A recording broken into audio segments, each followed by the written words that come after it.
ಈ ಕಾರ್ಯಕ್ರಮದ ಪ್ರಾಯೋಜಕರು Gadiyar group of companies. Gadiar Group of Companies, synonymous with excellence and innovation, stands as your dynamic partner for progress. Gadiar Group ensures safety as guardians in firefighting and builds vibrant communities in real estate. Building tomorrow, today. ವೀಕ್ಷಕರ ಸನ್ಮಾರ್ಗ ನ್ಯೂಸ್ಗೆ ಸ್ವಾಗತ. ನಾನು ಪ್ರಿಯ ಸುದೇಶ್. ಉತ್ತರ ಪ್ರದೇಶದ ಲಖಿಂಪುರ ಕೇರಿ ಹಿಂಸಾಚಾರ ಪ್ರಕರಣದ ಸಾಕ್ಷಿಗಳಿಗೆ ಬೆದರಿಕೆ ಹಾಕಿದ ಆರೋಪಕ್ಕೆ ಸಂಬಂಧಿಸಿದ ಪ್ರಕರಣದಲ್ಲಿ ಮಾಜಿ ಕೇಂದ್ರ ಸಚಿವ ಅಜಯ್ ಮಿಶ್ರಾ ಮತ್ತು ಅವರ ಪುತ್ರ ಆಶೀಶ್ ಮಿಶ್ರಾ ಅವರ ಪಾತ್ರವಿಲ್ಲ ಎಂದು ಉತ್ತರ ಪ್ರದೇಶ ಪೊಲೀಸ್ ಇಲಾಖೆ ಸುಪ್ರೀಂ ಕೋರ್ಟ್ಗೆ ಮಾಹಿತಿ ನೀಡಿದೆ. ಕೇಂದ್ರದ ವಿವಾದಾತ್ಮಕ ಕೃಷಿ ಕಾಯ್ದೆಗಳ ವಿರುದ್ಧ ಪ್ರತಿಭಟನೆ ನಡೆಸುತ್ತಿದ್ದ ರೈತರ ಮೇಲೆ ಸಚಿವರ ಬೆಂಗಾವಲು ವಾಹನ ಹರಿದು 4 ರೈತರು ಸೇರಿದಂತೆ 8 ಮಂದಿ ಮೃತಪಟ್ಟ ಘಟನೆ 2021 ಅಕ್ಟೋಬರ್ 3ರಂದು ಲಖಿಂಪುರ ಕೇರಿಯಲ್ಲಿ ಸಂಭವಿಸಿತು.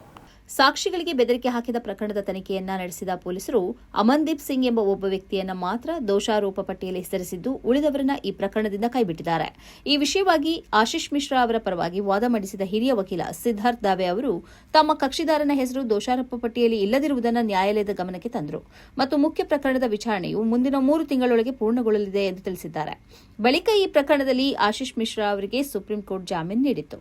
ಘಟನೆಯ ಪ್ರಮುಖ ಸಾಕ್ಷಿ ಬಲ್ಜಿಂದರ್ ಸಿಂಗ್ ಅವರು ನೀಡಿದ ದೂರಿನ ಮೇರೆಗೆ ಮಿಶ್ರಾ ಅವರ ಮೇಲೆ ಕೇಸ್ ದಾಖಲಿಸಲಾಯಿತು.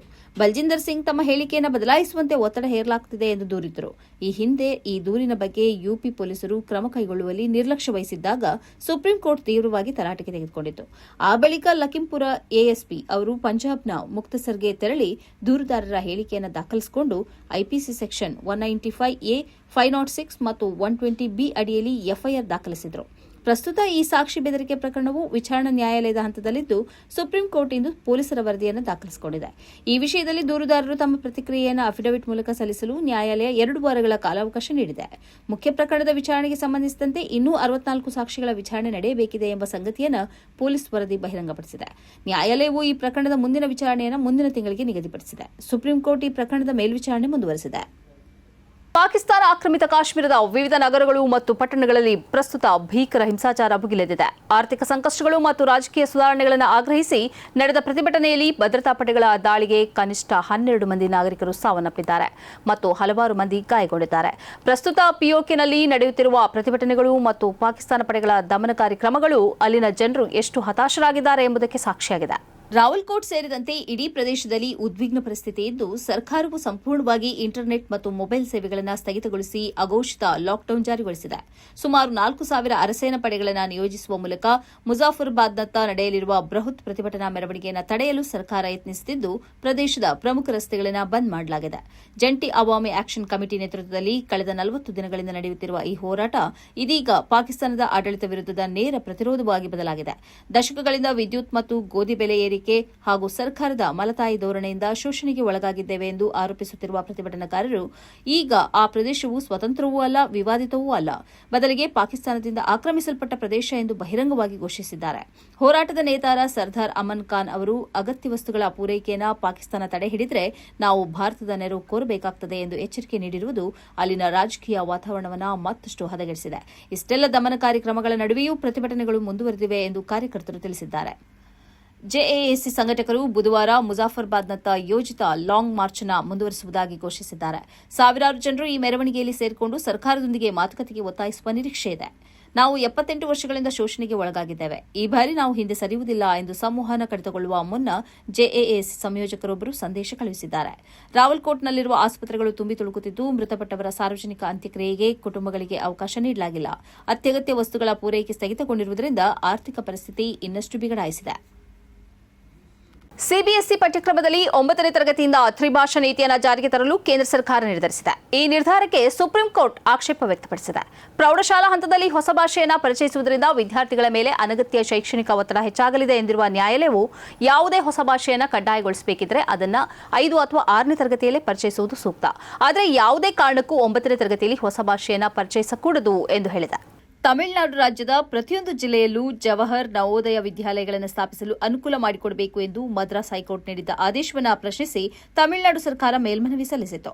ಆ ಅರ್ಜಿಯನ್ನು ನ್ಯಾಯಮೂರ್ತಿಗಳಾದ ಬಿವಿ ನಾಗರತ್ನ ಮತ್ತು ಆರ್ ಮಹದೇವನ್ ಅವರನ್ನೊಳಗೊಂಡ ದ್ವಿಸದಸ್ಯ ಪೀಠವು ವಿಚಾರಣೆ ನಡೆಸಿದೆ. ಪೀಠವು ನೇರವಾಗಿ ಸಿಬಿಎಸ್ಇ ಭಾಷಾ ನೀತಿಯನ್ನು ಸವಾಲು ಮಾಡಿದ ಅರ್ಜಿಯ ವಿಚಾರಣೆ ನಡೆಸದಿದ್ದರೂ ಶಾಲಾ ಹಂತದಲ್ಲಿ 3ನೇ ಭಾಷೆಯನ್ನು ಯಾವ ಹಂತದಲ್ಲಿ ಪರಿಚಯಿಸಬೇಕು ಎಂಬ ಬಗ್ಗೆ ಅತ್ಯಂತ ಮಹತ್ವದ ಮಾರ್ಗದರ್ಶನ ನೀಡಿದೆ. ನ್ಯಾಯಾಲಯದ ಈ ನಿಲುವನ್ನು ಕೇಂದ್ರ ಸರ್ಕಾರದ ಗಮನಕ್ಕೆ ತರುವಂತೆ ಸರ್ಕಾರದ ಪರ ವಕೀಲರಿಗೆ ಸೂಚಿಸಿದೆ.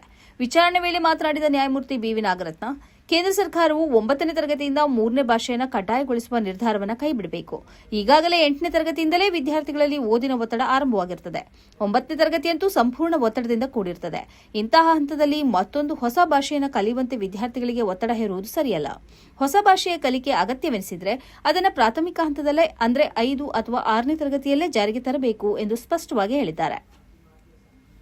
ಇರಾನ್ನ ಅಹುವಾಜ್ನಲ್ಲಿರುವ ಶಾಹಿದ್ ಬಾಗೈ ಆಸ್ಪತ್ರೆಯ ಮೇಲೆ ಅಮೆರಿಕ ನಡೆಸಿದ ವೈಮಾನಿಕ ದಾಳಿಯಲ್ಲಿ ಮಕ್ಕಳ ಕ್ಯಾನ್ಸರ್ ಚಿಕಿತ್ಸಾ ಘಟಕಕ್ಕೆ ತೀವ್ರ ಹಾನಿಯಾಗಿದೆ. ಆಸ್ಪತ್ರೆ ಕಟ್ಟಡಕ್ಕೆ ಹಾನಿಯಾದ ನಂತರ ಕ್ಯಾನ್ಸರ್ ಮಕ್ಕಳು ಸೇರಿದಂತೆ ರೋಗಿಗಳನ್ನು ತುರ್ತಾಗಿ ಸ್ಥಳಾಂತರಿಸಲಾಗಿದೆ. ಈ ದಾಳಿಗೆ ಅಂತಾರಾಷ್ಟ್ರೀಯ ಮಟ್ಟದಲ್ಲಿ ಭಾರೀ ಟೀಕೆ ವ್ಯಕ್ತವಾಗಿದೆ. ಅಮೆರಿಕದ ದಾಳಿ ಮುಗಿಯುವವರೆಗೂ ಹಾರ್ಮುಜ್ ಜಲಸಂಧಿಯನ್ನು ಮುಚ್ಚುವುದಾಗಿ ಇರಾನ್ ದೃಢ ನಿಶ್ಚಯ ಹೊಂದಿದೆ. ಈ ಮಧ್ಯೆ ಇರಾನ್ ಕೂಡ ಅಮೆರಿಕದ ಮಿತ್ರ ರಾಷ್ಟ್ರಗಳ ವಿರುದ್ಧ ಪ್ರತೀಕಾರ ತೀರಿಸಿಕೊಂಡಿದೆ. ಇರಾನ್ನ ಸೇನಾ ನೆಲೆಯ ಮೇಲೆ ನಡೆದ ದಾಳಿಯಲ್ಲಿ 7 ಸೈನಿಕರು ಸಾವನ್ನಪ್ಪಿದ್ದಾರೆ. ಈವರೆಗೆ 35 ಮಂದಿ ಸಾವನ್ನಪ್ಪಿದ್ದಾರೆ. 300ಕ್ಕೂ ಹೆಚ್ಚು ಗಾಯಗೊಂಡಿದ್ದಾರೆ ಎಂದು ಇರಾನ್ ಹೇಳಿದೆ. ಇರಾನಿನ ಸೇನೆ ಬೆಹ್ರೇನ್ನಲ್ಲಿರುವ ಅಮೆರಿಕದ 5ನೇ ಫ್ಲೀಟ್ ಮೇಲೆ ದಾಳಿ ನಡೆದಿದೆ. ಈ ನಡುವೆ ಭಾರೀ ಪ್ರಮಾಣದಲ್ಲಿ ಸೌದಿ ಅರೇಬಿಯಾ ಮತ್ತು ಕುವೈಟ್ಗೆ ಅಮೆರಿಕ ಶಸ್ತ್ರಾಸ್ತ್ರ ಮಾರಾಟಕ್ಕೆ ಮುಂದಾಗಿದೆ. ವಿಶ್ವಪ್ರಸಿದ್ಧ ಇಸ್ಲಾಮಿಕ್ ಅಧ್ಯಯನ ತಜ್ಞ ಮತ್ತು ಜಾರ್ಜ್ ಟೌನ್ ವಿಶ್ವವಿದ್ಯಾಲಯದ ಪ್ರಾಧ್ಯಾಪಕ ಅಮೆರಿಕದ ಜಾನ್ ಎಲ್ ಎಸ್ಪೋಸಿಟೋ ನಿಧನರಾಗಿದ್ದಾರೆ. 5 ದಶಕಗಳಿಗೂ ಹೆಚ್ಚು ಕಾಲ ಇಸ್ಲಾಂ ಮತ್ತು ಮುಸ್ಲಿಂ ಪಾಶ್ಚಿಮಾತ್ಯ ಸಂಬಂಧಗಳ ಅಧ್ಯಯನ ನಡೆಸಿದ್ದ ಎಸ್ಪೋಸಿಟೋ ಇಸ್ಲಾಂ ಬಗ್ಗೆ ತಪ್ಪು ಕಲ್ಪನೆಗಳನ್ನು ಸರಿಪಡಿಸಲು ಮತ್ತು ಅಂತರ್ಧರ್ಮೀಯ ಸಂವಾದವನ್ನು ಬಲಪಡಿಸಲು ನಿರ್ಣಾಯಕ ಕೊಡುಗೆಗಳನ್ನು ನೀಡಿದ್ದಾರೆ. ಇವರಿಗೆ 86 ವರ್ಷ ವಯಸ್ಸಾಗಿತ್ತು. ಇವರ ಬರಹಗಳು ಇಸ್ಲಾಂ, ಅಂತರ್ಧರ್ಮ ಸಂಬಂಧಗಳು ಮತ್ತು ಸಮಕಾಲೀನ ಮುಸ್ಲಿಂ ಸಮಾಜದ ಜಾಗತಿಕ ಶೈಕ್ಷಣಿಕ ಮತ್ತು ಸಾರ್ವಜನಿಕ ತಿಳುವಳಿಕೆಯನ್ನು ರೂಪಿಸುವಲ್ಲಿ ಮಹತ್ವದ ಪಾತ್ರ ವಹಿಸಿವೆ. ಅವರು ಪ್ರಮುಖ ಇಸ್ಲಾಮಿಕ್ ವಿದ್ವಾಂಸ ಇಸ್ಲಾಂ ರಾಜಿ ಅಲ್ ಫಾರೂಕಿ ಅವರ ಮಾರ್ಗದರ್ಶನದಲ್ಲಿ ತಮ್ಮ ಡಾಕ್ಟರೇಟ್ ಅಧ್ಯಯನವನ್ನು ಪೂರ್ಣಗೊಳಿಸಿದ್ದಾರೆ. ಶರಿಯಾ ಪ್ರತಿಯೊಬ್ಬರು ತಿಳಿದುಕೊಳ್ಳಬೇಕಾದದ್ದು. ಅರಬ್ ವಸಂತದ ನಂತರ ಇಸ್ಲಾಂ ಮತ್ತು ಪ್ರಜಾಪ್ರಭುತ್ವ, ಧರ್ಮ ಮತ್ತು ಹಿಂಸೆ, ಇಸ್ಲಾಂ ಪರವಾಗಿ ಮಾತನಾಡುವವರು ಮುಂತಾದವುಗಳು ಅವರ ಪ್ರಮುಖ ಕೃತಿಗಳಾಗಿವೆ. What everyone needs to know about Islam. The future of Islam, Islamophobia, 21ನೇ ಶತಮಾನದಲ್ಲಿ ಬಹುತ್ವದ ಸವಾಲು ಮುಂತಾದ ಕೃತಿಗಳನ್ನು ಅವರು ರಚಿಸಿದ್ದಾರೆ.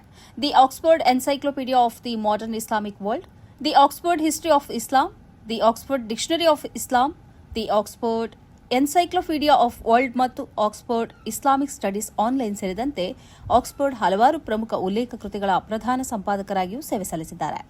ಕ್ಯಾಥಲಿಕ್ ಆಗಿದ್ದರೂ ಅವರು ಇಸ್ಲಾಂ ಧರ್ಮದ ವಸ್ತುನಿಷ್ಠ ಮತ್ತು ಸಮತೋಲಿತ ಅಧ್ಯಯನಗಳ ಮೂಲಕ ಮುಸ್ಲಿಂ ಪ್ರಪಂಚದ ವಿಶ್ವಾಸ ಮತ್ತು ಗೌರವವನ್ನು ಗಳಿಸಿದ್ದಾರೆ.